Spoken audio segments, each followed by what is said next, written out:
How to fix Wi-Fi name not showing issue on Android. So if you want to fix Wi-Fi name not showing issue on your Android, then what you need to do is first you need to open up your settings.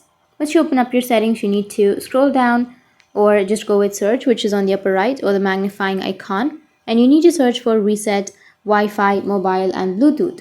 Once you search for that, you need to tap on it and again tap on reset Wi-Fi mobile and Bluetooth, and then go with reset settings, which is on the bottom, and a reset. Once you reset, your problem might be fixed. But if that doesn't, then you just need to simply go back and you need to scroll down, go with the system option.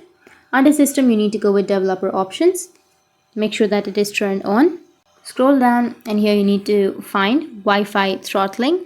So you just need to simply go with search, and then you can search for the Wi-Fi scan throttling and then tap on it, which is right here. So you just need to simply go and turn this on. And after turning on the Wi-Fi scan throttling, you just need to simply go back and restart your device. After restarting, you just need to simply go and connect to your Wi-Fi, and after that your problem will be fixed. So that's it, and if you have any questions, feel free to comment below. Thanks for watching.